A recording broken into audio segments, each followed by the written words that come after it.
Bonjour et bienvenue à ce premier cours de Bootstrap. Je me présente Fatima Dem. C'est avec moi que vous ferez l'initiation sur Bootstrap.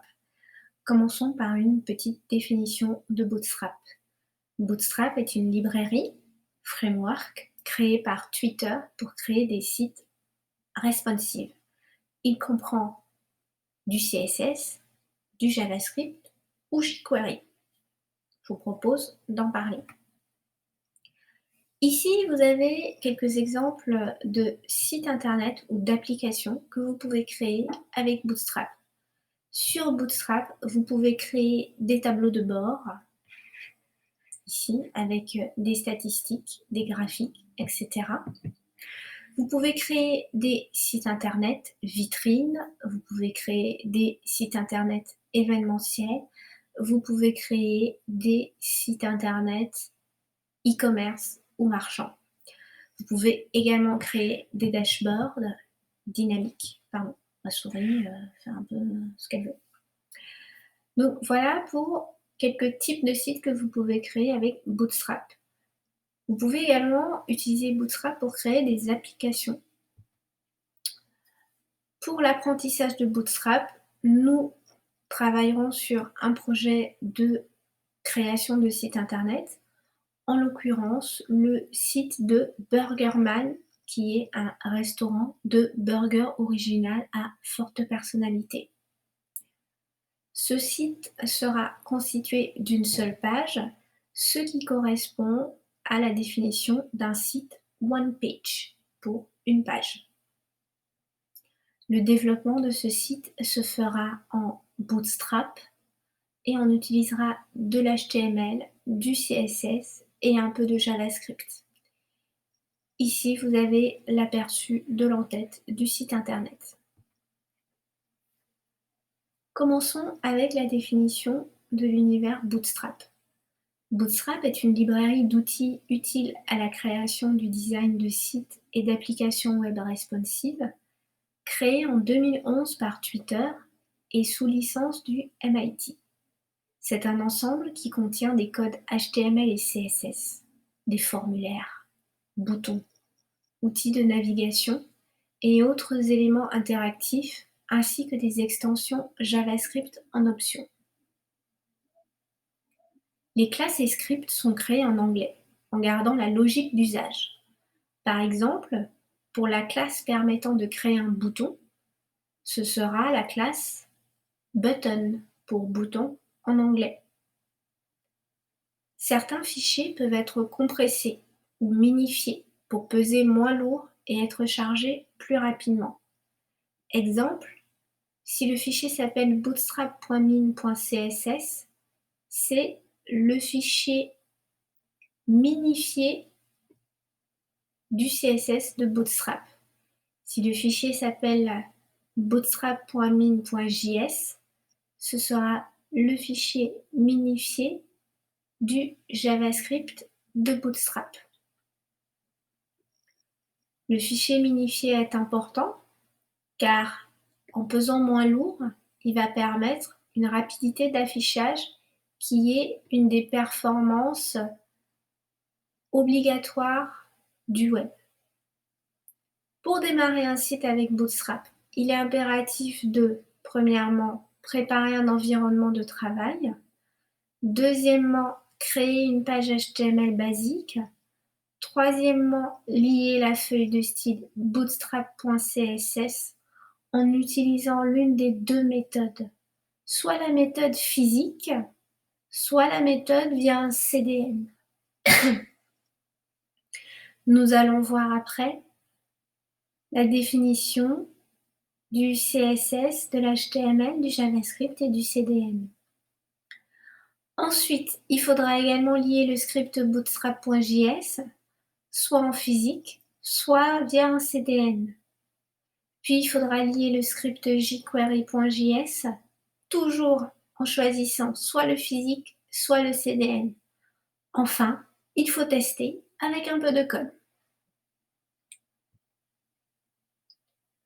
Je vous propose de voir la définition des différents langages de programmation dont nous aurons besoin. Nous allons commencer par l'HTML. L'HTML signifie Hypertext Markup Language. C'est le langage de balisage conçu pour concevoir et structurer le contenu des sites internet. Derrière tout site internet, vous aurez forcément de l'HTML.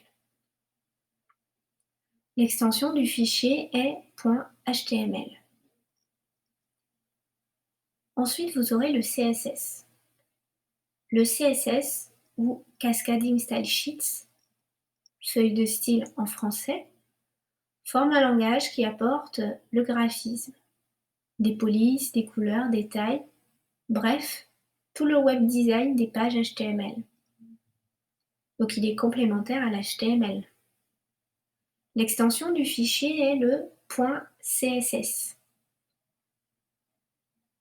Ensuite, nous aurons le JavaScript. Le JavaScript est un langage de programmation de script pour gérer le comportement et l'interactivité client-navigateur ou client-serveur. L'extension de fichier est le .js. Petite parenthèse sur le JavaScript pour dire que vous aurez besoin de JavaScript, mais également de jQuery, qui est une version moderne du JavaScript. Enfin, je vous propose de voir la définition du CDN et son usage. Le CDN signifie Content Delivery Network ou réseau de diffusion de contenu en français. Les CDN jouent un rôle important dans la vitesse de chargement des pages sur ordinateur ou sur smartphone. Ils se répartissent dans le monde entier pour assurer la bonne diffusion des contenus web. Réseau de diffusion de contenu, RDC, est l'équivalent français de l'acronyme CDN. Un CDN, pour Content Delivery Network, est un ensemble d'ordinateurs reliés entre eux via Internet. Mis en réseau, ces ordinateurs ont pour mission principale de rapprocher et diffuser rapidement le contenu de sites Internet ou d'applications web à des utilisateurs. Le contenu envoyé par le site reste statique. Il doit être rafraîchi régulièrement pour que les utilisateurs aient accès à toutes les nouveautés le plus vite possible après leur publication, ce qui est le principe de base de tous les sites internet du web. À quoi servent les réseaux de diffusion de contenu? Les CDN ont un rôle majeur dans l'amélioration des performances web d'un site. Tout d'abord, leur ancrage géographique les rend accessibles plus rapidement aux internautes. Un site à forte audience qui souhaite offrir un chargement rapide de ses pages à ses utilisateurs du monde entier ne pourra pas s'en passer. Le réseau de diffusion de contenu lisse les pics d'audience en répartissant les visiteurs sur les serveurs qui sont à sa disposition. Cela limite le risque de saturation.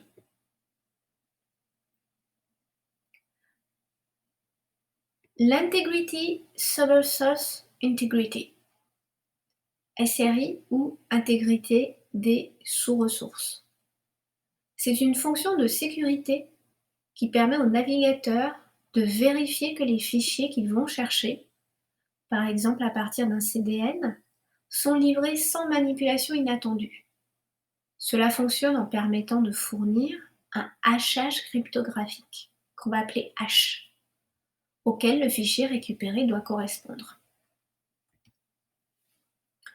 Alors, je vous propose maintenant que nous avons les définitions des différents éléments dont nous aurons besoin, de travailler sur la préparation de notre environnement de travail, notre petit 1. Pour cela, nous allons utiliser un serveur local. Un serveur local, contrairement à un serveur web, est un serveur qui est hébergé sur votre ordinateur, d'où la notion de serveur local. Ici, nous utilisons le serveur local membre comme environnement de travail. Si vous avez un autre serveur local, tels que XAMPP sur PC, tels que LAMP sur Linux, tels que EasyPHP ou autres, n'hésitez pas à utiliser votre serveur local préféré. Nous utiliserons MAMP parce que MAMP est un serveur local gratuit et il est compatible Mac et PC. Ici, dans MAMP, nous aurons besoin de préparer un dossier Bootstrap court dans lequel nous stockerons, apprendrons à développer nos pages en Bootstrap, HTML, CSS et JavaScript. Alors, je vous propose de faire cela. Premièrement, préparons notre environnement sur le serveur local.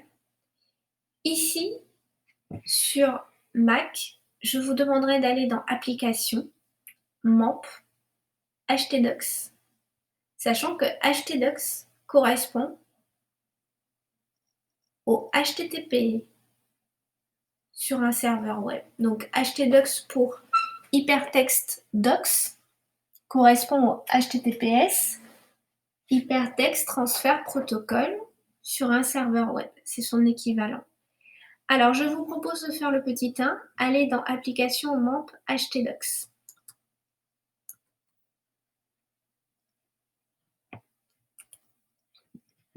Ici, je vais dans Application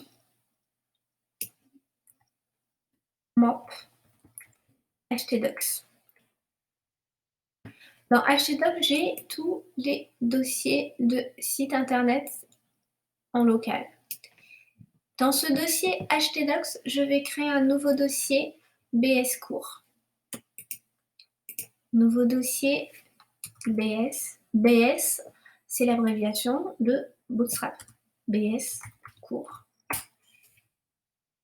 Ok, l'étape 2 est faite. Maintenant, je vais ouvrir MAMP.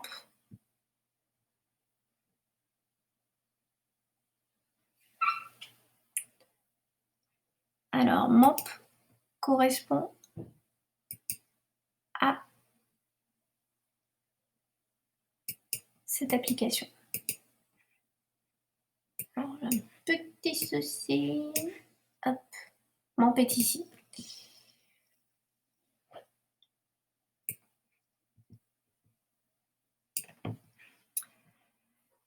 Alors, MAMP va souvent vous demander de mettre à jour. Donc, si vous n'avez pas le temps. Voilà.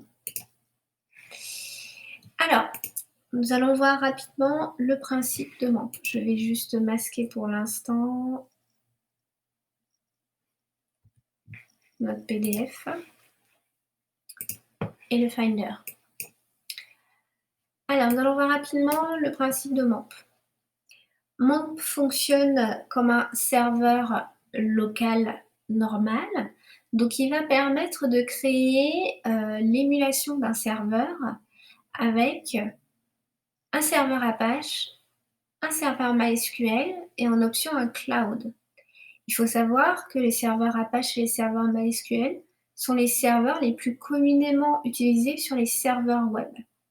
Donc ici, vous avez un serveur Apache et un serveur MySQL qui doivent démarrer automatiquement avec MAMP si vous l'avez stipulé dans vos préférences. Si ce n'est pas stipulé dans vos préférences, il faudra cliquer sur Start Server.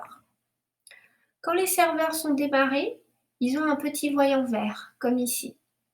Donc ça veut dire que vous pouvez utiliser les serveurs pour créer des sites internet. Par défaut, si vous voulez voir votre site internet, il faudra cliquer sur Open Web Start Page si la page ne s'ouvre pas par défaut. Chez moi, la page s'ouvre par défaut, donc je vais tout simplement aller cliquer Open Web Start Page. Ici, je suis sur la page de démarrage de mon serveur, la page Open Web Start Page. Je vais avoir des informations comme les informations relatives à mon serveur MySQL, les informations relatives à ma version de PHP, etc. Pour voir mon site internet sur ma page Web Start Page, je devrais aller dans My Website. Et ici, je retrouve mon dossier BS Cours et je rentre dedans. Je clique. Ici, j'ai l'adresse de mon site internet, donc qui va être localhost. Localhost étant mon adresse en local. Ici, j'ai le port 8888 et ici, j'ai le nom de mon dossier précédemment créé, BS Cours, Bootstrap Cours. Et ici, ce dossier est vide pour l'instant, donc il me dit, alors pour l'instant, index of BS Cours, il n'y a rien. Donc c'est très bien, mon environnement de travail est prêt.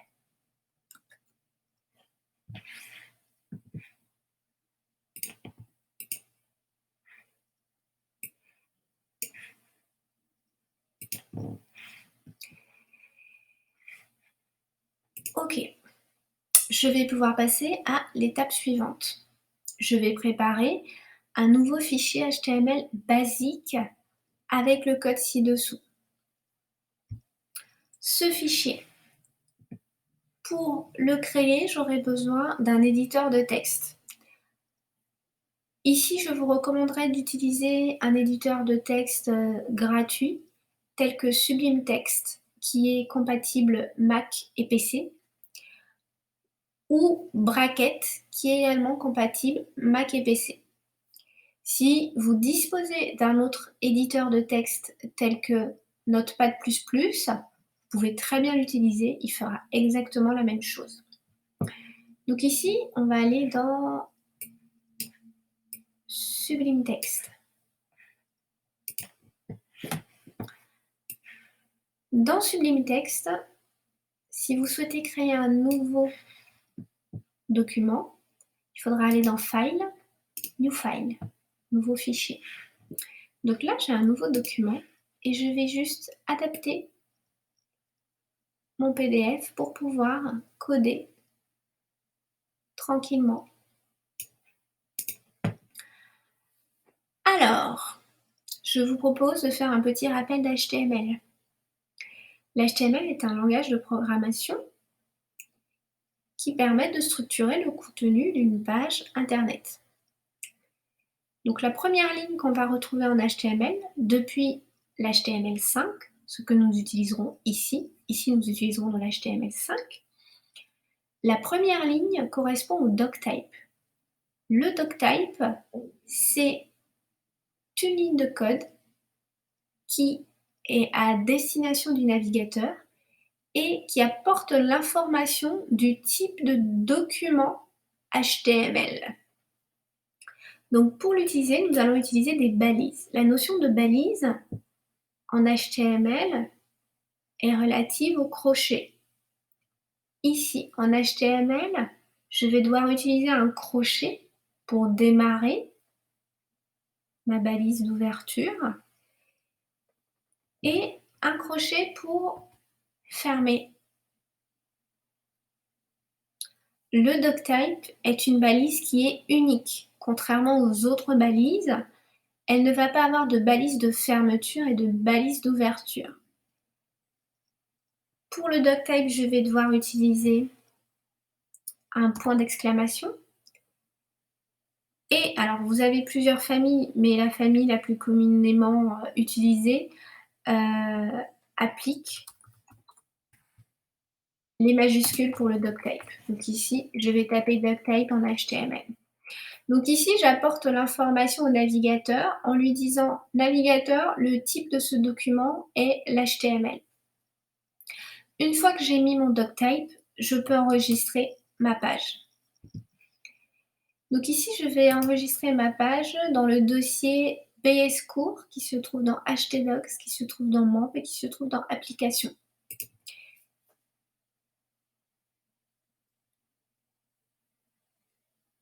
Ce fichier, je vais l'appeler un.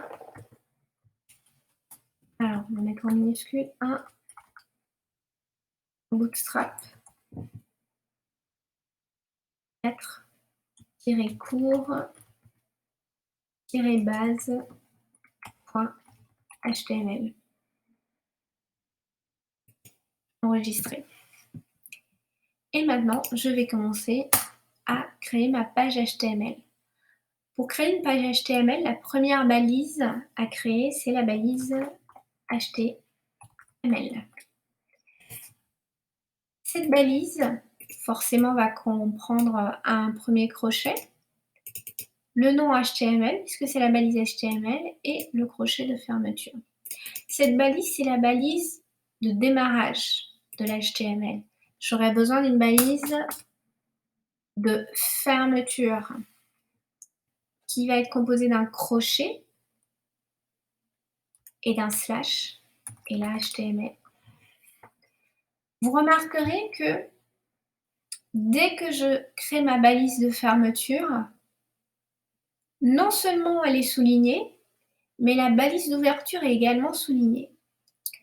Ça, c'est très important à intégrer lorsque vous créez votre balise. Il faudra toujours créer la balise d'ouverture et tout de suite sa balise de fermeture. Ça vous évitera d'oublier de la fermer plus tard, et Dieu sait qu'on oublie de la fermer, la balise. Donc dès que vous créez la balise d'ouverture, créez tout de suite la balise de fermeture. Ne vous dites pas « Ah, je le ferai plus tard ». Non, tout le monde oublie de le faire. Donc dès qu'on crée la balise d'ouverture, on crée la balise de fermeture.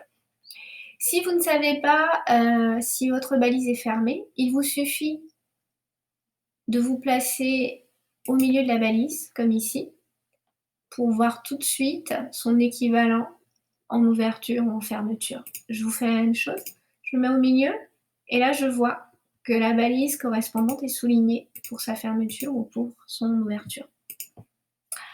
Ok, donc ma balise HTML est créée, je vais continuer. À partir de maintenant, tout ce que je devrais coder sera contenu dans la page HTML.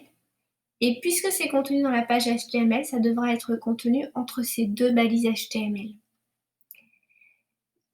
Donc tout ce que je créerai devra être contenu entre ces deux balises HTML. Pour signifier que tous les éléments sont contenus dans l'HTML, je vais pratiquer l'indentation. L'indentation consiste à mettre une petite tabulation vers la droite avec la touche Tab, tabulation, et qui permet tout simplement de dire au code que tout ce qui suit est dans cette balise HTML. À partir de maintenant, je vais travailler sur l'entête de ma page HTML. L'entête va être travaillée avec la balise head. Je reviens en arrière. Ici, je vais vous montrer rapidement comment nous allons coder intuitivement. Ici, je sais que je dois ajouter une balise head. Donc, je vais faire crochet et je vais juste taper la première lettre H. Dès que je mets la première lettre H, Sublime Text ou votre éditeur de texte va comprendre qu'il faut aller chercher une balise qui commence par un H. Et il va vous proposer toutes les balises commençant par un H dans cette fenêtre. Ici, je vais tout simplement descendre et aller faire mon shopping.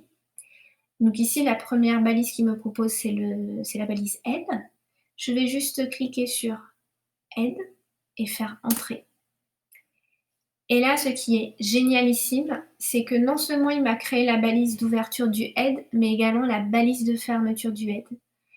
Et il a placé le curseur au milieu pour que je puisse tout de suite taper mon contenu. Donc ici, puisque le curseur est au milieu, je vais passer à la ligne et je vais dégager quelques lignes. Donc ça, c'est vraiment la manière de coder facilement, intuitivement et rapidement. Je vous recommande de coder de cette manière car cela vous évitera d'oublier de fermer une balise et en plus, vous verrez que c'est très agréable à coder de cette manière. Donc ma balise head est ouverte. Maintenant, je vais rajouter les balises à l'intérieur de mon head. Toujours pour respecter l'indentation, pour dire que ce qui suit va être dans le head, je vais rentrer avec ma touche tabulation. Donc je fais une tabulation en plus. Maintenant, je vais rajouter des balises méta. Alors les balises méta sont très importantes.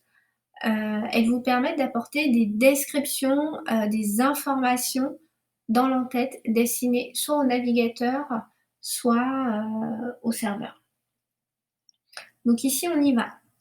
On va rajouter la balise méta de la même méthode, donc je vais faire un crochet M. Et là, regardez, il me propose des balises qui commencent par un M et je vais prendre la méta. Ici, cette balise méta, je vais rentrer à l'intérieur, je vais mettre petit espace et je vais lui rajouter un attribut. Ici, on va lui rajouter un char7. Le char7, c'est le set de caractères.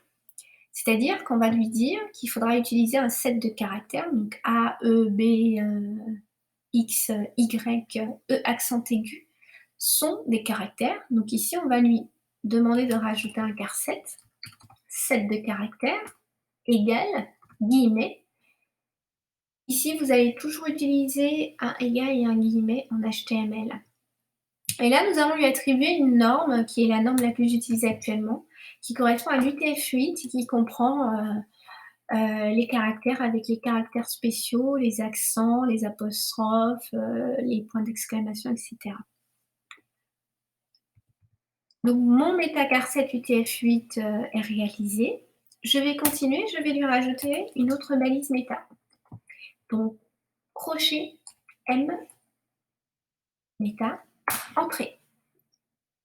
Et je rentre à l'intérieur de ma balise méta.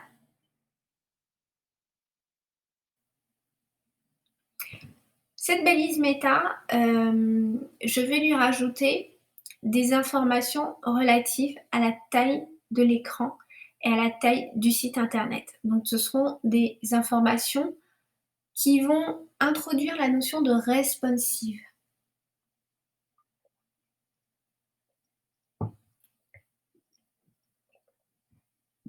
Je vais commencer par lui donner un nom. MetaName égale, guillemets, viewport qui va correspondre à vue du périphérique. Donc viewport. Ensuite, je vais sortir, je vais terminer avec le nom, petit espace, content pour le contenu, égale, guillemets, toujours. Maintenant, je vais lui dire que la taille, en l'occurrence la longueur, doit être égale à la taille de l'écran. Ce qui en anglais va me donner width égale device width. Donc ici, je lui dis que la longueur égale à la longueur de l'écran. Sachant qu'ici, on peut avoir différents types d'écrans. Nous pouvons avoir un écran d'ordinateur, on peut avoir un écran de tablette ou un écran de smartphone. Il va falloir quand même lui préciser une échelle initiale. Pour cela, je vais lui dire initial scale, échelle initiale, égale 1. Et voilà. Alors, je vais enregistrer, pensez à enregistrer de temps en temps, et je vais passer à la suite. Je vous propose de voir comment créer un commentaire. Le commentaire est très important lorsque vous développez, car lorsque vous développez selon un cahier des charges, selon des contraintes techniques, selon des situations qui existent à l'instant T, des problématiques qui existent à l'instant T. Demain, après-demain, dans un mois, dans un an, quand vous reviendrez sur votre code, vous ne serez plus dans les problématiques de cet instant T et vous aurez certainement oublié votre cahier des charges. Supposons également que vous travaillez en équipe.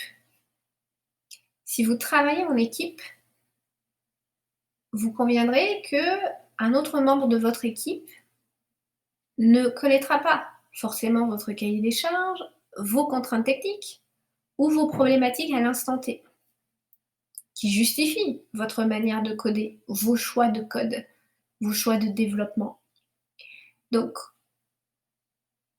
pour toutes ces perspectives, il est nécessaire que vous rajoutiez des commentaires que vous choisirez librement. Un commentaire ne sera pas affiché, il ne sera pas visible à l'écran sur la page finale. Le commentaire est vraiment à destination du développeur pour lui donner des informations, des indices et lui rappeler pourquoi et à quoi correspond tel ou tel code, tel ou tel choix de développement, tel ou tel élément. Donc, le commentaire, il est vraiment à votre propre destination pour vous aider à structurer votre code, à vous dire: «OK, tel élément correspond à tel élément correspond à tel élément». Ça peut ne pas paraître important ici car nous n'avons que 11 lignes de code, mais gardez en mémoire que pour l'instant, nous n'avons même pas commencé à coder. Nous sommes dans l'entête, on n'a même pas commencé à afficher des éléments. Une page, web va contenir jusqu'à des milliers, voire des millions de lignes de code. Donc à un moment, pour se retrouver, ce sera très difficile, à moins d'avoir des commentaires. Donc ici, nous allons voir rapidement comment créer un commentaire. Le commentaire sera également constitué de balises, car nous sommes dans un langage de programmation avec des balisages HTML. Donc j'aurai forcément un crochet. Le commentaire, du coup, va avoir une balise d'ouverture et une balise de fermeture. La balise d'ouverture va comprendre un crochet, un point d'exclamation et 2 tirets. Ça, c'est ma balise d'ouverture du commentaire. D'ailleurs, vous voyez, à partir du moment où j'ai fait ma balise d'ouverture du commentaire, non seulement elle est grisée, mais toutes les lignes de code qui se trouvent à sa suite sont également grisées. Pourquoi? Parce que le commentaire est invisible. Il n'est pas destiné à être affiché et donc tout ce qui se trouve entre la balise d'ouverture du commentaire et la balise de fermeture du commentaire sera grisé. Ici, pour ne pas oublier, je vais laisser un petit espace pardon, et je vais tout de suite taper la balise de fermeture du crochet, du commentaire, pardon, la balise de fermeture du commentaire, qui va correspondre à tirer, tirer, crochet. Et regardez maintenant, j'ai pu récupérer mes lignes à la suite du commentaire et je vais juste me mettre entre ma balise d'ouverture du commentaire et ma balise de fermeture du commentaire pour dire que ceci est un commentaire.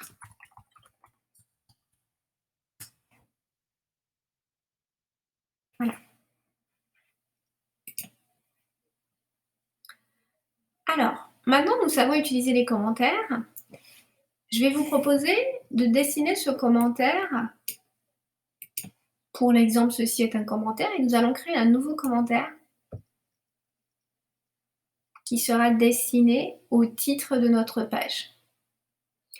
Donc pour dire que le titre de la page est à venir, je vais du coup commencer par la balise d'ouverture du commentaire. Tout de suite, je ferme le commentaire pour ne pas oublier. Et ici, je vais mettre titre de la page. Alors, donc ce qui se trouve en dessous va être le titre de la page. Pour le titre de la page, nous avons une balise qui s'appelle title. Ici, je vais mettre un crochet T et je vais juste avec les flèches du clavier descendre pour prendre title, entrée. Et là, regardez, il m'a pris la balise title et sa balise de fermeture. Donc là, je vais à la ligne et ici, je vais mettre au milieu, petite tabulation pour entrer à l'intérieur et je vais mettre cours de Bootstrap.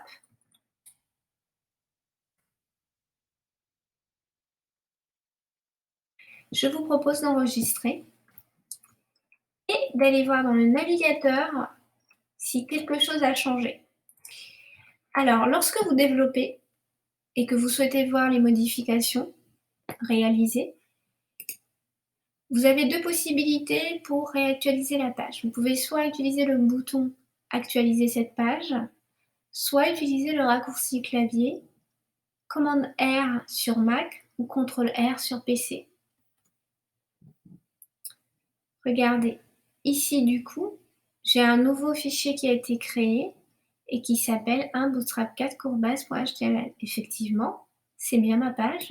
Je clique. Et ce que je remarque, c'est que j'ai toujours une page vide. Par contre, dans l'onglet du navigateur, j'ai le titre court de Bootstrap que j'avais marqué comme title. Donc pour l'instant, voilà ce que j'ai fait. Je vais continuer.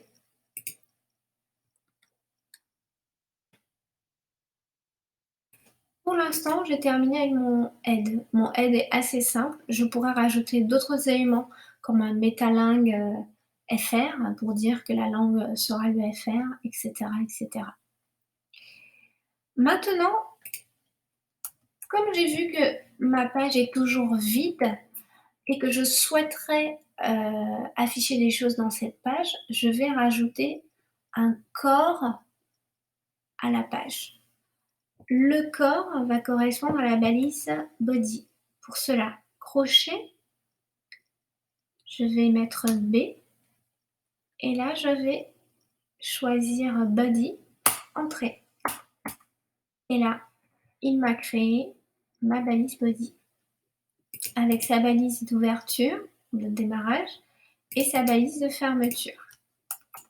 Je vais laisser de l'espace car tout ce qui devra être affiché dans ma page sera contenu dans le body. Donc il faut laisser assez d'espace au body avec des sauts de ligne pour pouvoir abriter tout cela. Je vous propose de tester notre body. Donc il faut savoir une petite chose, c'est qu'en développement web, nous avons une petite blague qui consiste à taper Hello World comme premier texte toujours pour vérifier l'affichage dans un langage de programmation. Donc ici, on va mettre Hello World. Vous pouvez mettre également test si vous préférez. Et on va aller vérifier sur le navigateur. Et voilà, ça fonctionne bien. Nous avons Hello World qui est bien affiché. Alors, une fois qu'on a fini de rejoindre la communauté de geeks, on peut mettre un test beaucoup plus conventionnel. Et on enregistre. Ok, alors du coup, nous avons bien notre page de test et elle fonctionne. Nous allons pouvoir passer à la suite. Alors, nous allons voir différentes possibilités pour intégrer Bootstrap à votre site internet.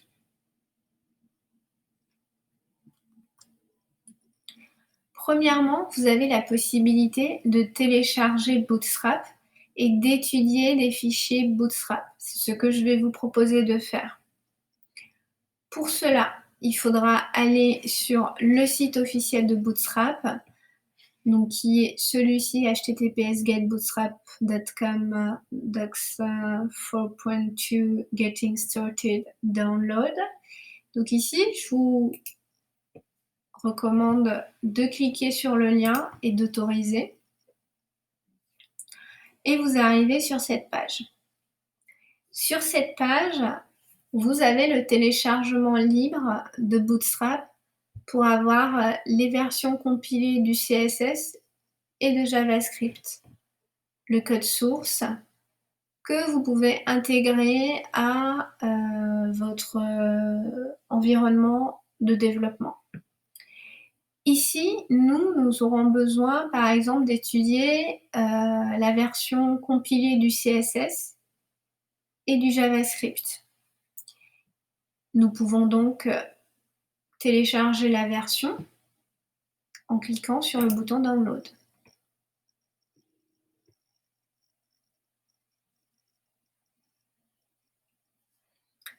OK, nous avons téléchargé les fichiers. Je vous propose de garder les fichiers de côté. Nous allons voir la deuxième méthode. La deuxième méthode consiste à copier les liens Bootstrap si vous ne souhaitez pas y apporter de modifications. Car bien entendu, c'est la méthode du CDN que vous avez ici. La méthode du CDN consiste à ajouter un lien, celui-ci, Linkrel, qui permet de créer un lien vers un fichier, ici un fichier de type CSS, stylesheet, avec le lien vers le fichier. Donc ici, on est sur un CDN. Donc vous verrez que l'adresse sera maxcdn.bootstrap.cdn, etc. Vous avez la version. Et ici, on peut voir, c'est une version minifiée, donc qui va peser moins lourd, donc qui va apporter des performances d'affichage. Et vous avez ce qu'on avait vu auparavant, le code d'intégrité, qui est un code avec un hachage. Alors, je vais juste réexpliquer. Donc ici, vous avez la méthode physique qui va consister à télécharger les fichiers et à les mettre dans le dossier du serveur et à faire un lien vers ces fichiers. Et vous avez la deuxième méthode, qui est la méthode du CDN, qui va consister à mettre un lien vers le CDN qui est hébergé à l'adresse maxcdn.bootstrapcdn.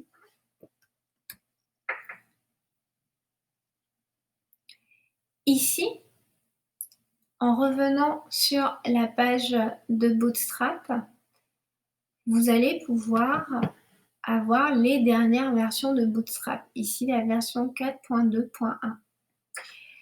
Moi, je vais vous proposer d'utiliser une version stable, car la version 4.2.1 est en bêta. Donc, je vais vous proposer d'utiliser cette version de CSS et de JavaScript. Donc ici, dans le head, nous allons tout simplement utiliser... Alors, je vais un peu agrandir la fenêtre. Dans le head, nous allons tout simplement copier et coller ces différents liens. Alors, donc je sélectionne les liens, je fais un copier, Command-C, CTRL-C. Je vais dans mon éditeur de texte, je vais dans le head et je vais coller mes liens. Alors, on est d'accord qu'on a un petit problème d'indentation. Donc ici, je vais juste sélectionner les lignes qui ont un souci. Et avec la touche tabulation, je vais les ordonner. Ici, les commentaires sont en anglais, donc je peux les modifier. Donc ici, je vais mettre...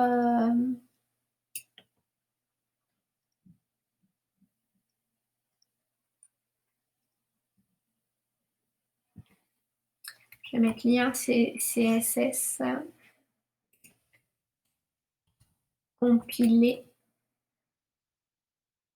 et minifié CDN. Et ici, jQuery Library, je peux juste le mettre en français, voilà. Ici, le popper, c'est un élément qui vous permet de créer des petits pop-up, des petits tooltips. Et ici, pour le JavaScript, je vais copier le commentaire du CSS et je vais juste l'adapter. Je vais le coller. Lien JS, compiler et minifier CDN. N'hésitez pas à faire des sauts de ligne si vous aimez être bien organisé, ne pas avoir les éléments à cheval les uns sur les autres. Ici donc, nous allons utiliser la version stable de Bootstrap 4.1.3 qui se trouve à l'adresse suivante. Si vous êtes curieux, vous pouvez très bien copier cette adresse, ouvrir une nouvelle page dans le navigateur et coller l'adresse. Et voilà à quoi ça correspond. Ça fait mal aux yeux, hein. Et ici, nous allons continuer. La version de jQuery que nous utiliserons sera la version jQuery 3.3.1. Et là aussi, nous avons une version minifiée, hein. On a jQuery.min.js. Pour le popper, nous aurons également la version minifiée et on sera sur un popper version 1.14.3. Et pour le JavaScript, on aura également l'utilisation d'un CDN. Donc ici, on sera sur la version 4.1.3 qui correspond à la version 4.1.3 du CSS, donc ils sont compatibles. Et nous aurons également une version minifiée. Voilà. Alors, à partir de maintenant, nous avons réalisé le lien vers tous nos fichiers.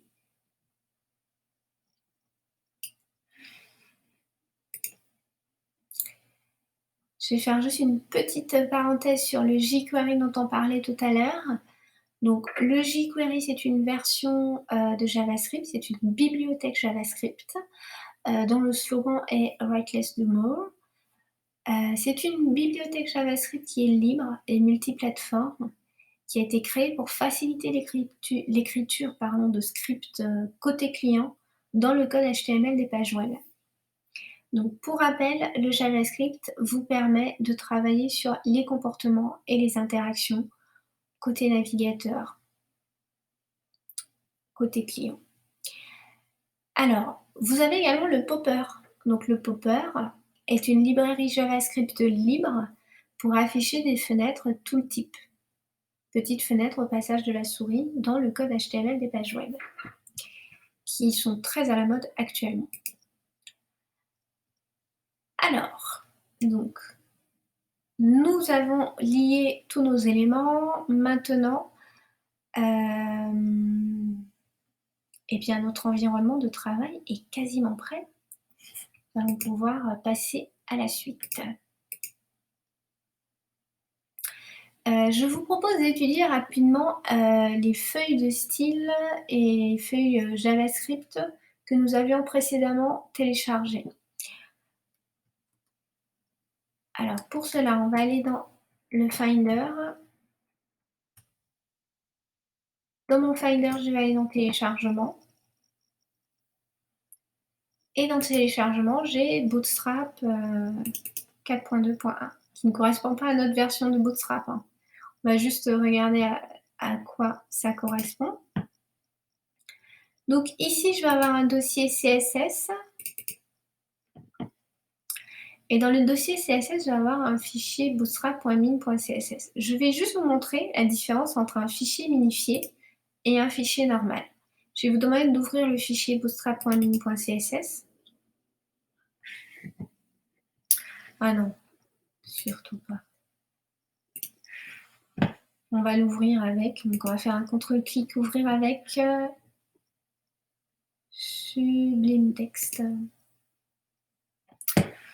Voici un fichier minifié. Alors vous pourrez penser qu'il n'y a que cette ligne, mais détrompez-vous. La 6e ligne est compressée, donc elle est compilée, ce qui fait qu'elle va durer à rallonge.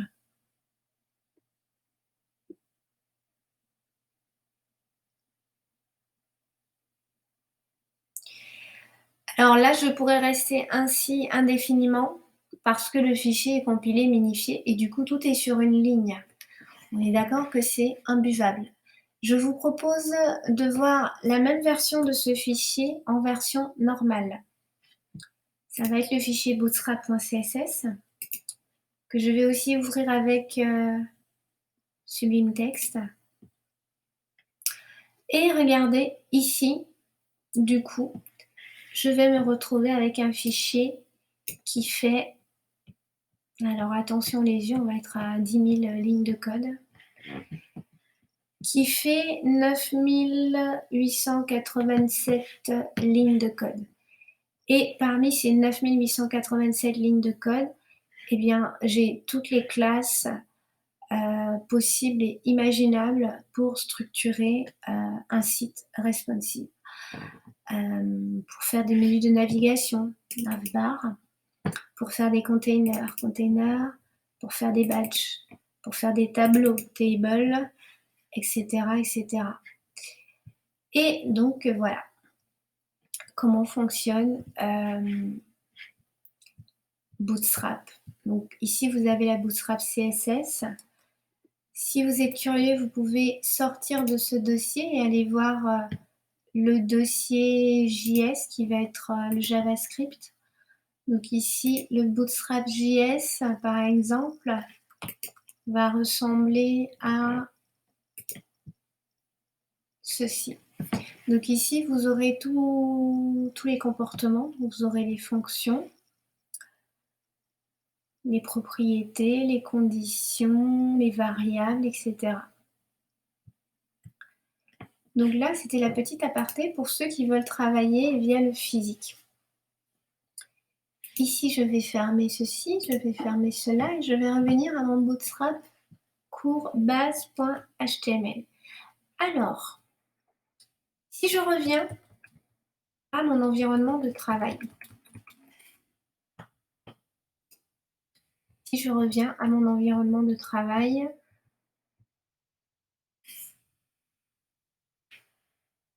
j'ai bien préparé mon environnement de travail, j'ai bien créé une page HTML basique, j'ai bien lié la feuille de style Bootstrap CSS, j'ai bien lié le bootstrap.js, j'ai bien lié le script jQuery.js et je suis à l'étape du test.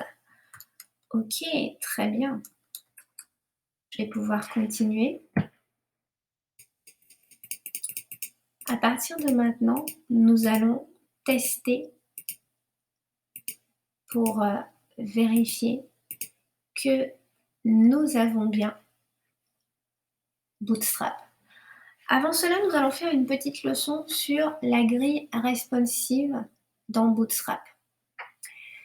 Il faut savoir une chose, c'est que depuis l'avènement de multiples écrans, de multiples périphériques, eh bien, le responsive est apparu. Et le responsive est apparu avec des contraintes propres au responsive. Il a fallu apprendre à adapter la taille des sites internet et des applications à la taille de l'écran utilisé. Pour cela, une méthode existe, la méthode de la grille. Et Bootstrap intègre une grille responsive avec des classes. La première classe que vous allez avoir, c'est la classe section. Une section, vous pourrez la créer avec la balise HTML, tout simplement la balise section. Mais vous pourrez également créer la section avec la classe section de Bootstrap. Ce qui est important à comprendre, c'est la manière dont ça va fonctionner. Premièrement, vous allez avoir une section. Je vais vous faire un petit dessin.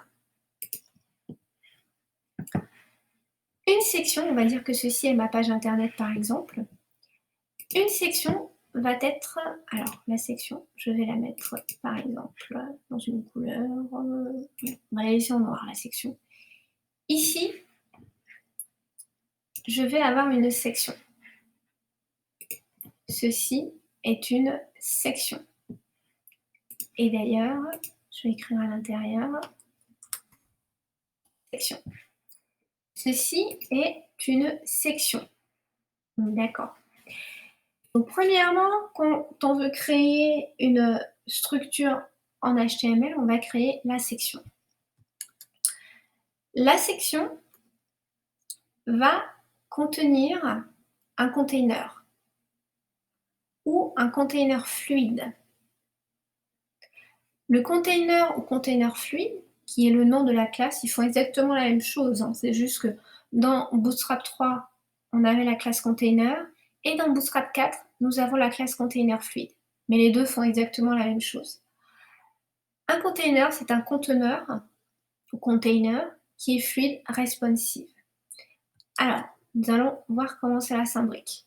Donc ici, j'ai une section. Dans ma section, je vais créer un container. Le container, je vais lui mettre, allez, je vais mettre un bleu.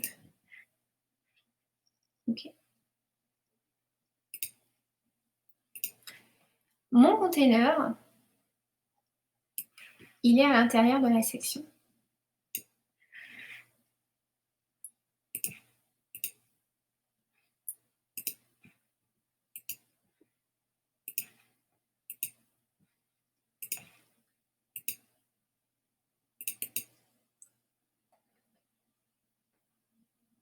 Alors, il ne veut pas. Ok, bon, je vais le sortir juste pour écrire son nom, parce qu'il ne veut pas trop. Ici, container. Et le container, il est bleu.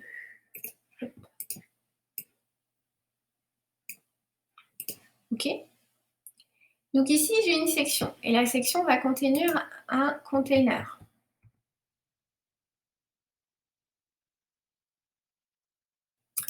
Ensuite, le container va contenir une ligne. Et la classe pour déterminer la ligne dans Bootstrap s'appelle row. Row, c'est la ligne. Alors ici, la ligne, on va la mettre en rouge.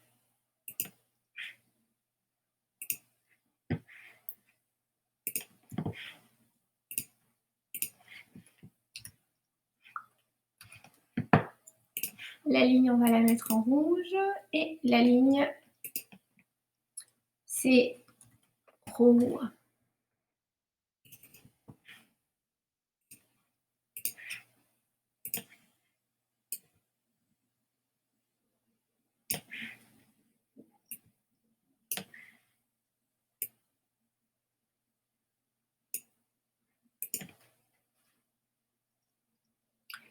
Ok, donc une section contient un container contient une row. La row, c'est la ligne. Attention, à partir de maintenant, non, pas besoin.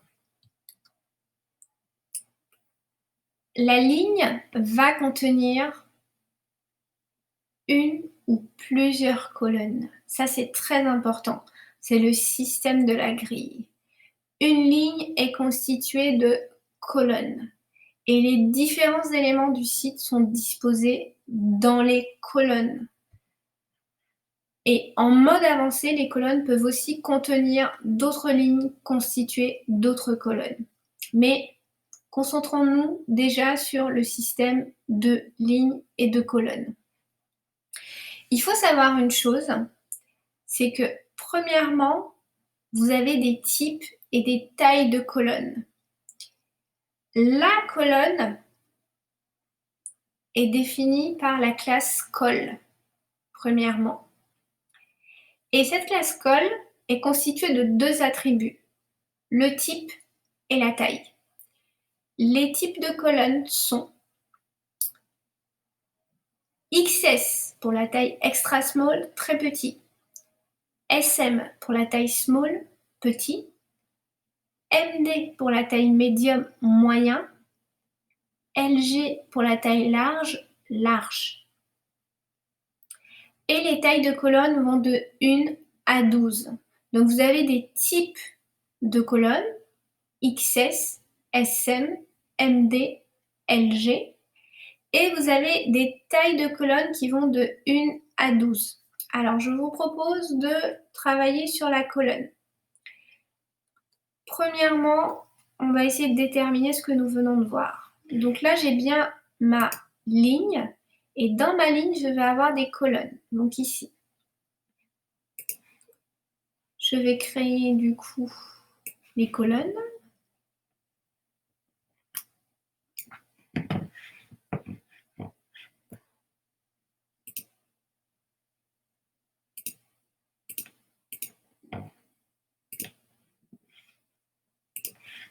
Et ce qui est très important dans cette colonne, bon, ça va être déjà de lui mettre le nom de colonne pour bien la définir par rapport à ses homologues. Et ensuite, ça va être de lui attribuer ce dont on parlait tout à l'heure, à savoir les 12 tailles. Et on y va. Alors pour les 12 tailles, nous avons dit que Bootstrap a une grille composée de 12 colonnes. 12 colonnes. Donc ici, je suis déjà dans ma ligne. Ici, je vais avoir 12 colonnes. Et les 12 colonnes,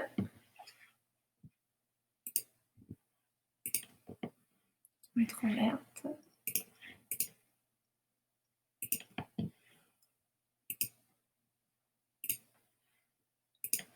Et ici, du coup, j'ai une colonne.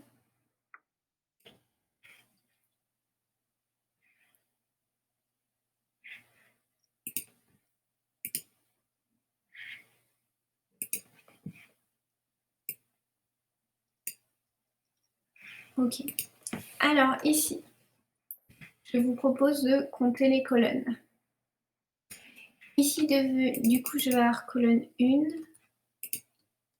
2, 3, 4, 5, 6, 7, 8, 9, 10, 11, 12. Donc là, tout simplement, là, c'est la colonne 2, 3, 4, 5, 6, 7, 8, 9, 10, 11, 12. Donc voilà la structure que vous aurez pour Bootstrap. Une section qui va contenir un container, qui va contenir une ligne, et c'est la ligne qui va contenir les différentes colonnes dans lesquelles vous allez mettre votre contenu de texte, d'image, de slider, de boutons, etc.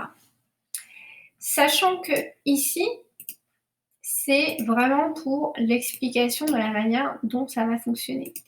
Vous pouvez avoir plusieurs lignes et vous pouvez avoir plusieurs colonnes. Nous allons voir comment ça va fonctionner. Alors, on va continuer. Ici, en exemple de colonne, donc vous pouvez avoir une colonne XS qui va être la taille 1.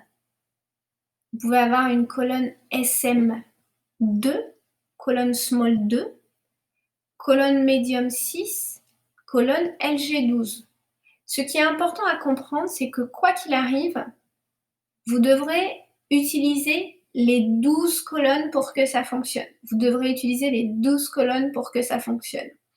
Pourquoi? Parce que comme Bootstrap est basé sur une grille de 12 colonnes, si vous voulez mettre un seul élément dans votre colonne, il faudra utiliser colonne LG12, MD12, SM12 ou XS12. Si vous avez besoin de mettre deux éléments, il faudra diviser les 12 colonnes par 2. Donc ça vous donnera soit col LG6, col MD6, col SM6, col XS6. 2 fois pour avoir les 12 colonnes. Si vous avez besoin d'avoir par exemple 3 éléments, eh bien vous allez diviser les 12 colonnes par 3, etc., etc. Donc ça va être le grand retour des tables de multiplication.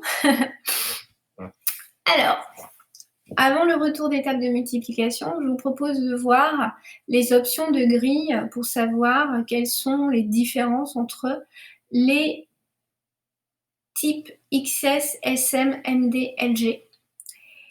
Ici, vous allez avoir des types de taille de périphérique. Donc ici, Pour les téléphones, par exemple, on va se baser sur une taille moyenne inférieure à 768 pixels. Pour les tablettes, par exemple, on va avoir une taille moyenne supérieure ou égale à 768 pixels. Pour les tailles d'écran moyen, nous serons à une taille supérieure ou égale à 992 pixels. Et pour les tailles de grands écrans, nous serons à une moyenne supérieure ou égale à 1200 pixels. Ici, pour les petits écrans, le Col XS par exemple va être celui qui est recommandé. Vous pourrez l'utiliser avec 12 pixels. Et la gouttière, ça va être l'espace entre chaque colonne, va être de 15 pixels. Ensuite, pour les tablettes, il est recommandé d'utiliser Col SM, donc small. Donc ici, le container va avoir une moyenne de 750 pixels. Ici, pour les tailles moyennes d'écran, il est recommandé d'utiliser les Col MD. Et pour les grands écrans, il est recommandé d'utiliser les Col LG. Alors, je vous rassure, vous avez une taille qui est la plus utilisée, ce sera Col MD. Et vous aurez très peu de différence entre un Col MD et un Col LG. La différence, vous la verrez surtout sur les écrans qui sont supérieurs à 1200 pixels, et donc qui sont les grands écrans. Donc, généralement, quand on crée des sites internet, on va surtout utiliser le Col MD, généralement. Et pour les petites colonnes, vraiment pour les petites colonnes, on va utiliser du Col SM. Alors, je vous propose de regarder le système de colonnes et son fonctionnement. Ici, supposons par exemple que dans ma page, je souhaite afficher 12 éléments. Je souhaite afficher 12 éléments. Si je souhaite afficher 12 éléments, je vais par exemple prendre ma grille et me dire, OK, j'ai une grille de 12, je souhaite afficher 12 éléments, donc je vais afficher un élément dans chaque colonne. Donc ça, pas de problème. Ensuite, on va faire d'autres exercices. Ce que je vous recommanderais quand vous travaillez avec Bootstrap, ce sera de toujours garder en tête qu'il vous faudra faire un petit schéma pour être sûr de ce que vous faites. Moi, je recommande toujours d'avoir un petit cahier, prendre son petit crayon et déterminer combien de colonnes il faudra créer.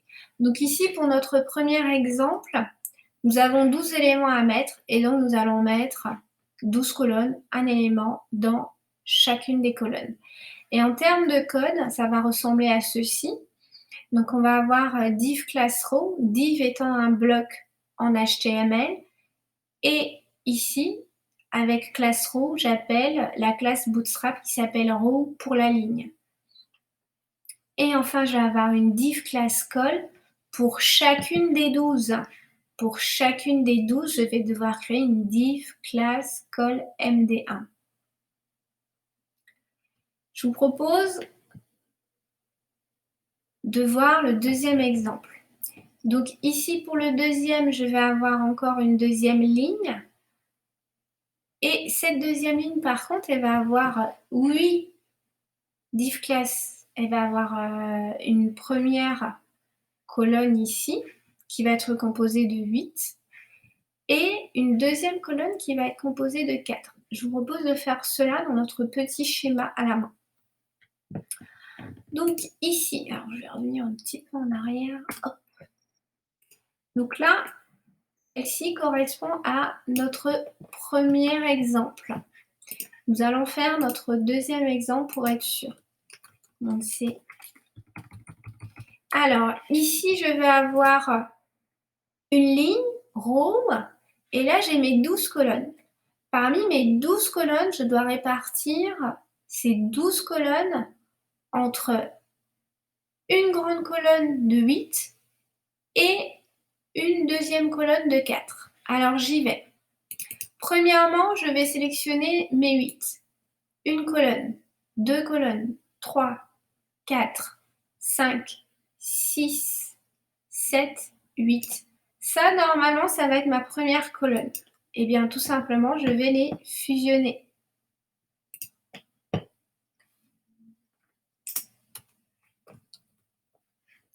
Pourquoi ça n'a pas voulu?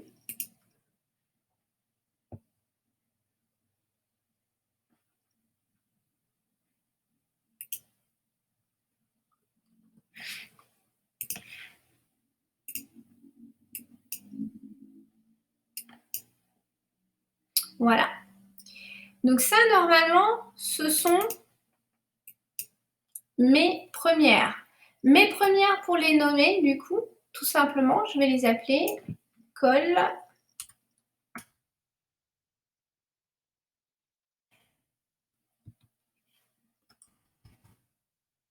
MD8 en minuscule.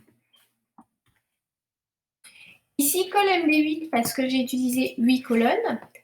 Et ici, je vais en utiliser 4. Donc pareil, je vais les fusionner. Il y en a 4. Donc ici, ça va être tout simplement col MD4 parce que j'en ai utilisé 4.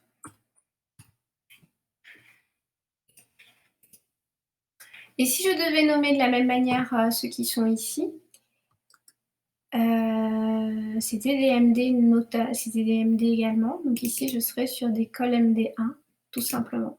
12 cols MD1.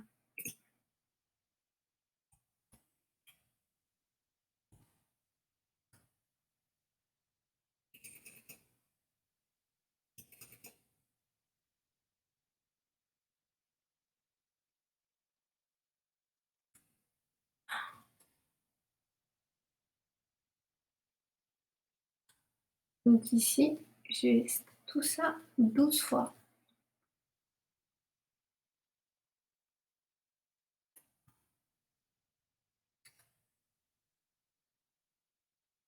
Voilà. Donc ici, voilà. Ici, je vais avoir une colonne MD8 dans laquelle je vais mettre le contenu, du texte, de l'image, etc. Et je vais avoir une colonne MD4 dans laquelle je vais avoir du texte, de l'image. Alors, on va continuer. Dans le troisième exemple, on va faire la même chose. Dans le troisième exemple, je vais commencer par reprendre une grille de 12. Il faut toujours partir de la grille de 12 pour la répartir. Donc ici, j'ai une grille de 12 et je veux mettre 3 colonnes. Premièrement, je vais commencer par me dire, ok, on va faire la table, on va faire une petite division. Donc 12 divisé par 3. 12 divisé par 3, ça me fait 4. Donc, j'y vais. Je vais prendre mes premières. 1, 2 colonnes, 3, 4. Donc là, j'ai une première colonne de 4, donc col MD4.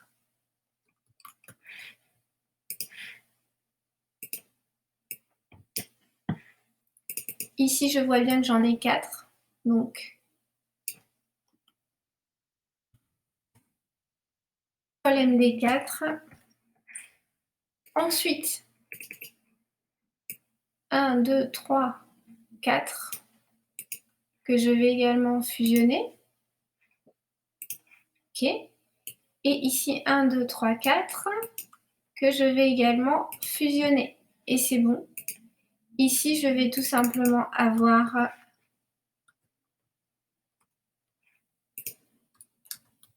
3 fois, pardon, excusez-moi, je vais juste avoir 3 fois, non,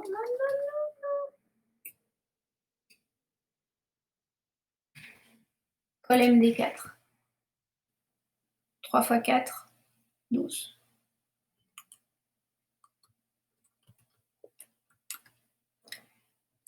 Et si je vérifie le code, effectivement, j'ai une div class row qui correspond à la ligne et qui contient une div class colMD4 où est écrit le mot colMD4, une deuxième div class colMD4 et une troisième div class colMD4.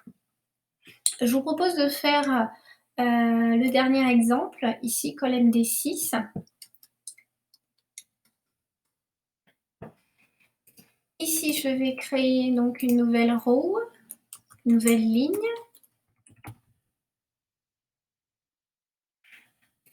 Et alors, j'ai pas pris mes 12. Pensez toujours à partir de 12. Ok, ici j'en ai 12. Et j'ai besoin d'avoir deux colonnes. J'ai besoin d'avoir deux colonnes. 12 divisé par 2, 6. Donc ici, 1, 2, 3, 4, 5, 6. J'ai ma première colonne. Donc ce sera une colle MD6. Colle MD6.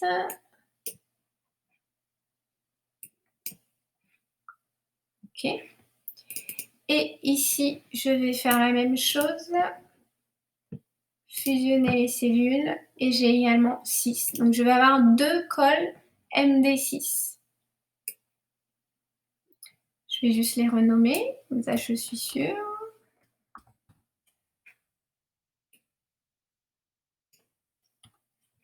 Voilà. Voilà le système de grille.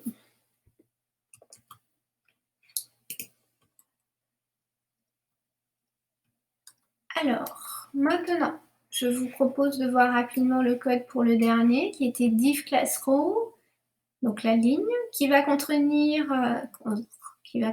une div class colMD6 avec son contenu du texte ici, et une deuxième div class colMD6 qui va également contenir son texte. Donc voilà la meilleure méthode pour structurer votre grille responsive dans Bootstrap. Moi, je vous recommande de toujours vous faire un petit crayonné avec la grille de 12 colonnes et de répartir les colonnes dont vous avez besoin parmi ces 12. Et n'oubliez pas une chose, le compte doit toujours être bon, c'est-à-dire qu'en additionnant toutes vos colonnes, vous devez toujours arriver à 12 pour correspondre à la grille de Bootstrap.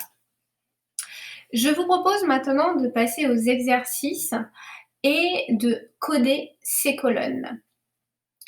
Ici, je vais vous proposer d'apprendre à coder du coup notre section, puis à lui mettre une div, la div étant le bloc en HTML.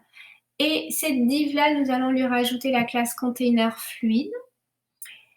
Cette div va contenir une div class row qui correspond à notre ligne de la grille Bootstrap. Et c'est la ligne rond qui va contenir la div class colLG6. Donc ici, nous sommes sur une colonne large 6. Et donc, si on a une colonne large 6, on a forcément une deuxième pour avoir notre compte de 12. Donc, deux colonnes large 6. Je vous propose de faire cette première section et nous allons commencer par lui attribuer la section à propos qui nous permettra du coup de l'organiser lorsqu'il faudra revenir dessus dans quelques temps. Alors ici, je vais juste adapter ma fenêtre et on va y aller. Donc ici, dans mon body, je n'ai plus besoin de texte. Je vais commencer par créer un commentaire. Ici, mon commentaire, c'est crochet, point d'exclamation, tiret, tiret. Et tout de suite après, petit espace, tiret, tiret, crochet pour fermer le commentaire. Je vérifie que tout est bon, ok. Et maintenant, je rentre à l'intérieur du commentaire et je vais nommer la section à propos. Donc, à propos, ce sera le nom de notre section. Voilà, maintenant, je suis prête à créer ma section. Rappelez-vous, nous allons coder de manière intuitive. Donc ici, crochet S, et il a compris, m'envoyer à section, je fais entrer. Voilà. Attention, ici, tout doit être dans ma section. Rappelez-vous, dans mon petit schéma, la section qui est ici contient le container. Donc attention, maintenant je dois rentrer à l'intérieur de la section.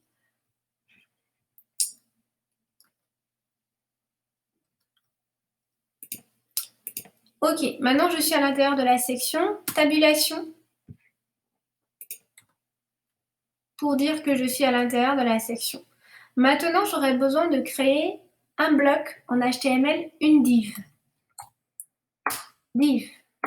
La div est très importante car c'est elle qui va vous permettre, alors là du coup je vais un peu revenir, j'étais partie un petit peu trop loin. La div elle est très importante en HTML car c'est elle qui va vous permettre d'appeler des classes. Pardon. La div est très importante en HTML car c'est elle qui va vous permettre d'appeler des classes et d'attribuer des classes à des éléments, des classes telles que container fluide, telles que row, telles que call. Donc cette div-là, faites bien attention à ce qu'elle soit à l'intérieur de la balise section. Cette div, je vais rentrer à l'intérieur et je vais lui rajouter une classe égale guillemets. Je vais lui attribuer la classe container fluide. Puis, je vais rentrer à l'intérieur de mon container. Rappelez-vous, petit rappel, la section contient le container et le container contient la ligne row. Donc cette fois-ci, je vais créer une nouvelle div. Attention, il faudra que je rentre à l'intérieur de cette div également. Donc cette nouvelle div va avoir la classe row pour la ligne.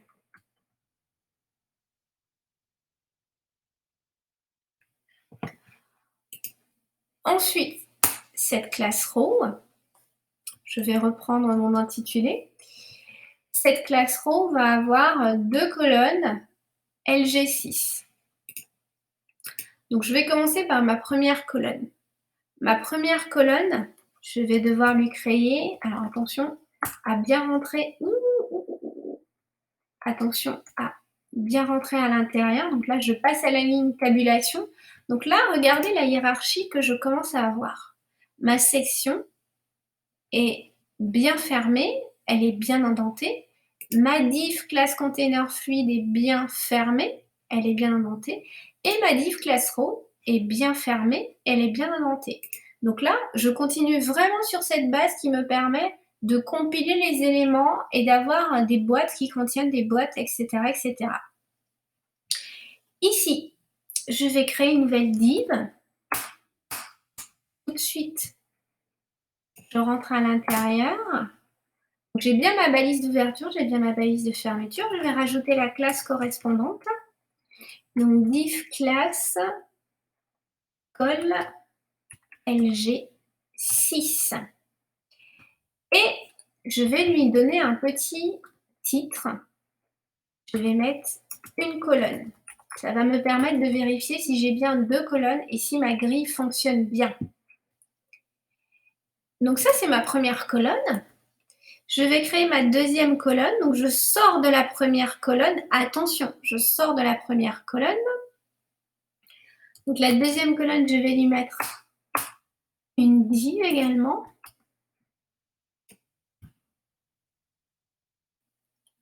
Je rentre à l'intérieur, je lui attribue sa classe. Donc div classe call LG6 également. Call LG6. Et je vais également lui mettre le nom une colonne. Et j'enregistre. Alors, n'hésitez pas pour ce premier exemple à vous mettre des commentaires. Vous pouvez par exemple vous mettre comme commentaire ici. Ah, je fais une petite faute là. Je vais vous mettre comme petit commentaire première colonne. Et vous pouvez copier ce commentaire et mettre deuxième colonne.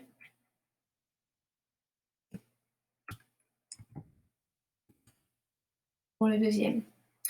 Et vous pouvez également vous mettre un commentaire ici pour la ligne. Parce que l'anglais n'étant pas notre langue natale, faire le lien entre ligne et row. Donc ici, première ligne pour dire row. Voilà. Etc., etc. Là, ça peut être à l'infini. Donc là, vous pouvez enregistrer et on va aller vérifier. Normalement, rappelez-vous, on doit avoir cette mise en page, celle-ci, c'est cet exemple-là que nous sommes en train de faire. Donc je dois avoir sur la même ligne ma colonne MD6, une colonne, et ma deuxième colonne MD6 avec écrit une colonne. Donc je dois avoir sur la même ligne une colonne écrite et une colonne écrite une deuxième fois.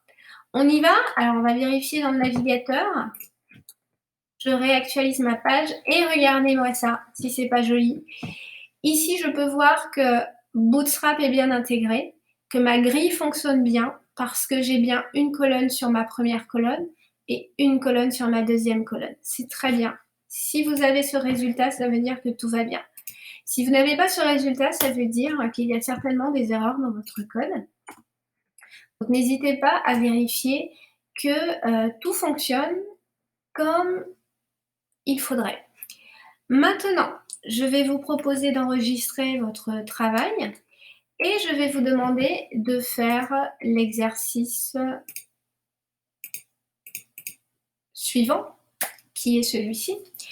Ici, je vais vous demander de faire cet exercice sur les grilles, qui va du coup vous permettre de vérifier que vous savez bien coder avec les grilles.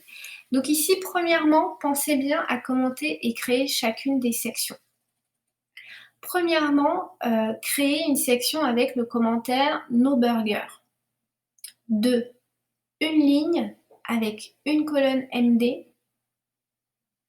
et une ligne avec 4 colonnes MD. Je vous propose de faire d'abord ce premier exercice. Donc premièrement, je vais créer un nouveau commentaire qui va s'appeler No Burger. Pour cela, paresse oblige, je peux copier le nom du commentaire. Et je vais aller dans Sublime Text. Ici, j'ai terminé avec cette première section. Donc, je sors de la section et je vais créer un nouveau commentaire. Je ferme tout de suite. Je vérifie qu'il n'y a pas de problème dans mon code en bas. Et cette section s'appelait No Burger. Voilà, j'enregistre. Je vais juste réduire un peu, voilà. Comme ça, je vois ce que je fais.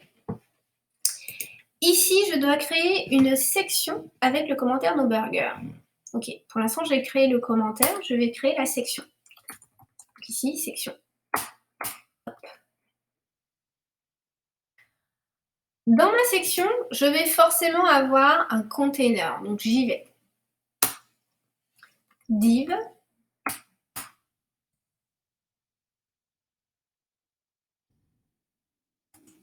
Classe. Container. Fluide.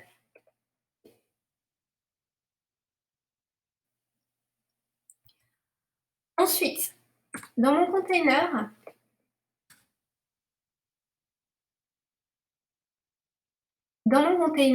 je vais forcément avoir une ligne. Donc ici, on y va. Div.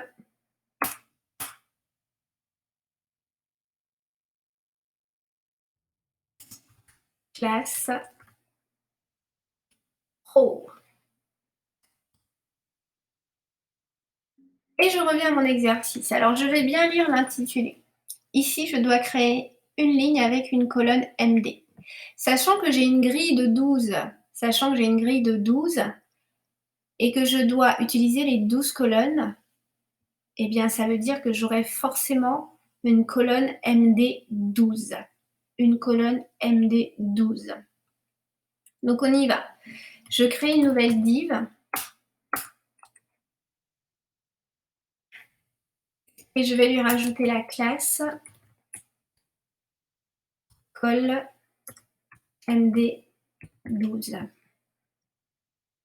Et je vais lui mettre juste le nom, une colonne.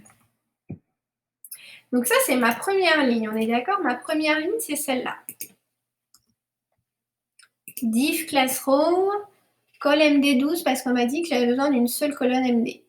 Ensuite, si je lis bien, je vois que j'ai une deuxième ligne avec 4 colonnes MD.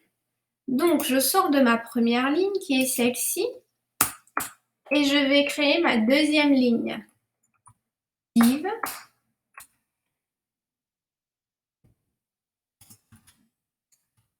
class, row. Ça, c'est ma deuxième ligne. Dans ma deuxième ligne, j'ai 4 colonnes MD. 4 colonnes MD. Donc, j'ai besoin d'une grille de 12. Une grille de 12. 12 divisé par 4. Ça fait 3. Donc, j'ai besoin d'avoir 4 fois 3 colonnes MD12. On y va. Ici, je vais créer ma première colonne. Alors ici, div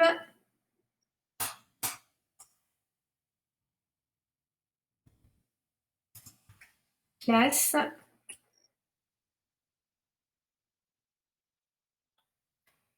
(12 divisé par 4, 3). Donc ici, je vais avoir col MD 3. Et ici, je vais avoir une colonne. Donc ici, j'ai ma première colonne. Je peux très bien la multiplier. Donc ici, je peux la copier. Je la sélectionne, je copie. Commande C, CTRL C, CTRL V. Donc là, j'ai 2 colonnes. Et si je fais le calcul entre le nombre de colonnes, je suis à 6. Donc je dois encore rajouter une fois. Donc là, je suis à 9 et j'en rajoute encore une fois. Je suis à 12. Normalement, ça devrait être bon. Je vais enregistrer, je vais aller vérifier sur le navigateur. Ici, je vois bien que j'ai une colonne comme demandé. Et ici, je vois que j'ai une colonne 2, 3, 4. Ok, c'est bon. Je continue.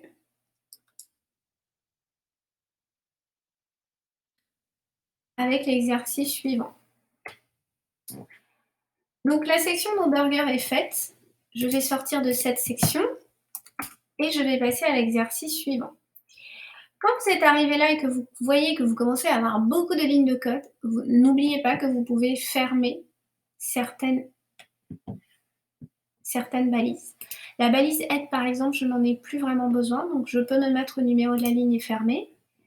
La balise section, à propos, je n'en ai pas besoin, je peux la fermer.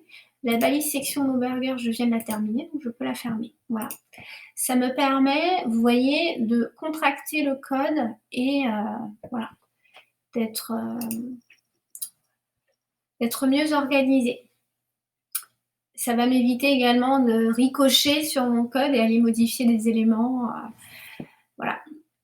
Alors, ici, je vais passer à l'exercice suivant, l'exercice 2. Créer une section avec le commentaire galerie. Alors, premièrement, je vais créer mon commentaire galerie. Voilà. Et il faut que je crée une section. Donc, je crée une section. Dans ma section, je rentre dans ma section. Dans ma section, je vais créer un bloc, une div. Je vais rentrer dans cette div et je vais lui attribuer la classe, rappelez-vous, container. Fluide. OK. Alors, ensuite, je vais avoir besoin d'une première ligne avec une colonne MD. Donc, une première ligne. Donc là, je vais faire une div qui va avoir une classe row pour la ligne. Et cette classe row, alors, il faut qu'elle ait une seule colonne MD. Sachant que j'ai une grille de 12, eh bien, je vais avoir col-MD12. Donc on y va. Div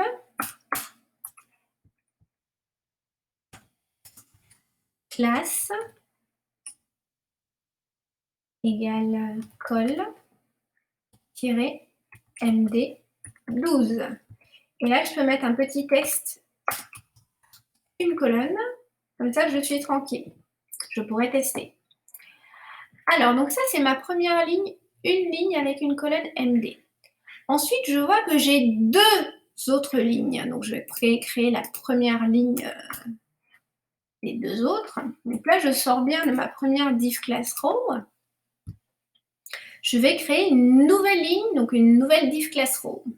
Donc ici, div.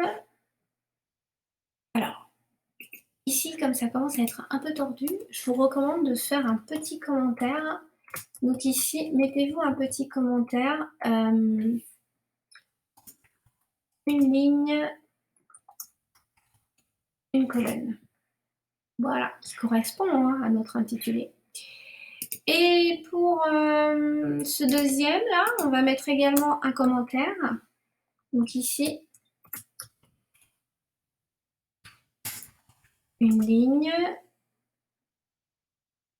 4 colonnes. Voilà. Alors, ici, donc je vais créer une div classe row.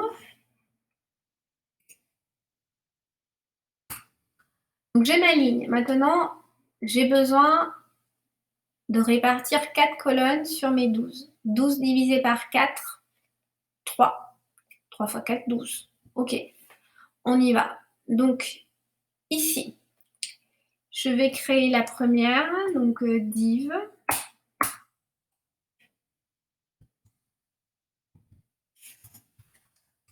Classe. Col. MD 3. Et je vais écrire le texte, une colonne. Alors, il faut que je copie, par exemple, col MD3 une fois, 2 fois, 3 fois. Donc ici, si je fais le compte, il y a des petits espaces pour que ce soit clair. Si je fais le compte, j'ai 3, plus 3, 6, plus 3, 9, plus 3, 12. C'est bon, le compte est bon. Et je vois qu'il me manque la dernière ligne contenant 4 colonnes MD chacune. Pour la dernière, je peux tricher. Donc ici, je vais prendre cette ligne, je peux la copier et je peux la coller. Donc sur cet exercice, si je compte bien, j'ai une ligne plus 2 lignes, ça fait 3 lignes. Donc ici, je vérifie. J'ai div class row une fois et la première fois, j'ai une colonne MD. Ok. Ensuite, pour la deuxième ligne, j'ai une ligne contenant 4 colonnes MD chacune. Donc ici, j'ai bien la ligne row et j'ai 4 colonnes. 1, 2, 3, 4. Et si je compte, pour ma grille de 12, 3 plus 3, 6, plus 3, 9, plus 3, 12. Et j'ai exactement la même chose ici. J'enregistre et je vais vérifier. J'ai bien une colonne de 1 et j'ai bien 2 lignes avec 4 colonnes. Ok, c'est bon. Je vais continuer sur le prochain exercice. Donc cette section est terminée, je peux passer à la suite. Donc je sors.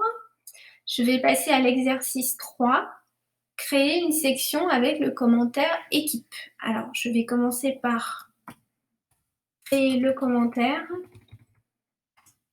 équipe et je dois créer une section.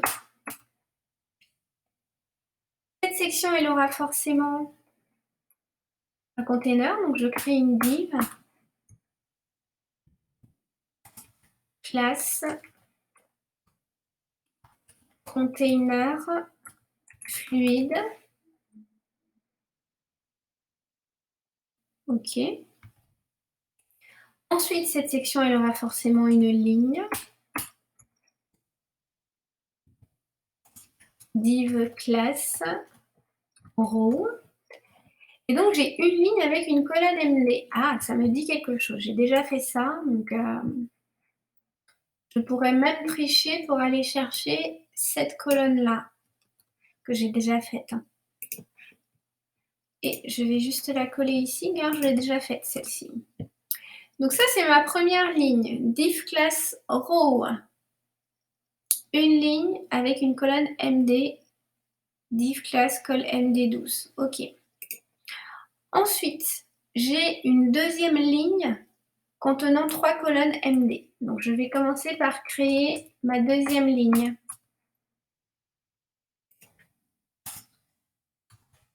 Donc, div class row. Et je rentre à l'intérieur. Je vais créer une première div qui va être, alors maintenant, 12 divisé par 3, ça fait 4. Donc, je dois avoir 4 fois 3 égale 12. OK. Donc, ici, div class col-md4. Et je vais mettre le texte une colonne. Et normalement, je dois l'avoir 3 fois. 4 fois 3, 12. Donc, je copie la première. Je colle une première fois. 4 plus 4, 8.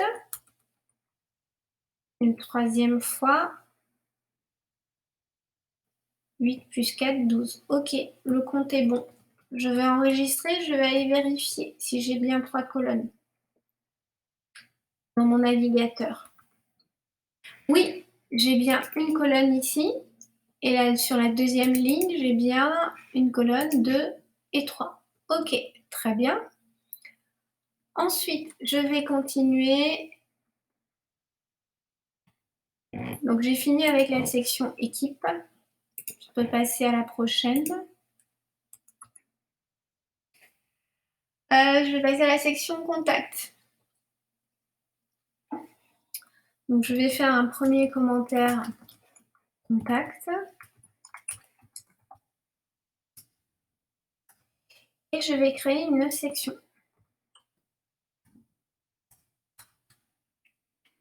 Dans la section, je vais créer une div.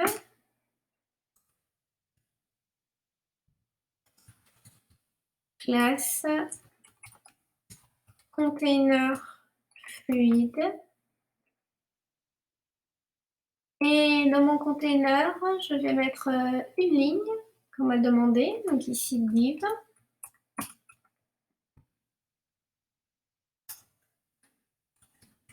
Classe row. Et alors, je dois avoir 2 colonnes LG. Je dois avoir 2 colonnes LG. Alors, j'ai une grille de 12.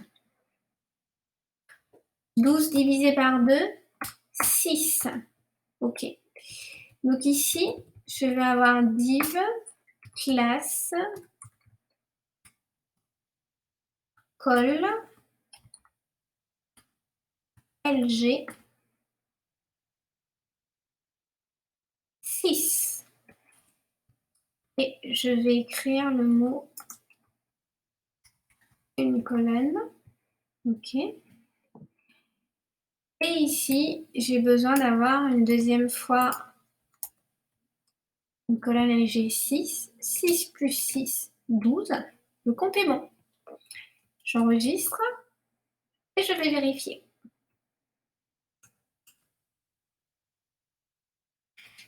J'ai bien une colonne ici et une colonne là.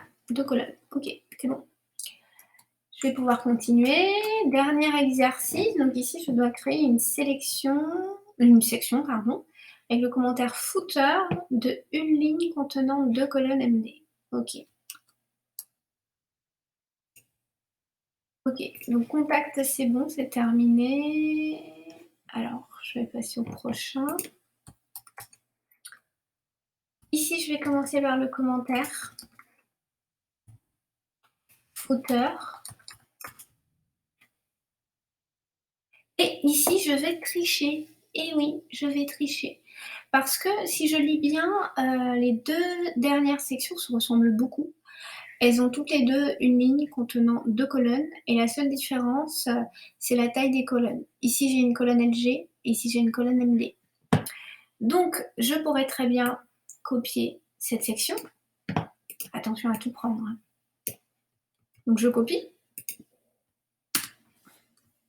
je colle et je vais juste remplacer LG par MD. Et voilà. Je vais quand même vérifier sur le navigateur. Et regardez ici, vous voyez que finalement, il n'y a pas de grande différence entre une colonne LG et une colonne MD, sachant qu'ici, je suis sur un écran qui fait un 24 pouces. Oui, colonne LG et colonne MD, c'est vraiment sensiblement la même chose. Voilà. Eh bien, c'est tout pour ce cours. Je vous remercie. Je pense que nous avons fait le tour. Je vais juste vérifier s'il n'y avait pas un dernier exercice. Non, c'était bien le dernier. Ici, normalement, vous devez avoir le code suivant.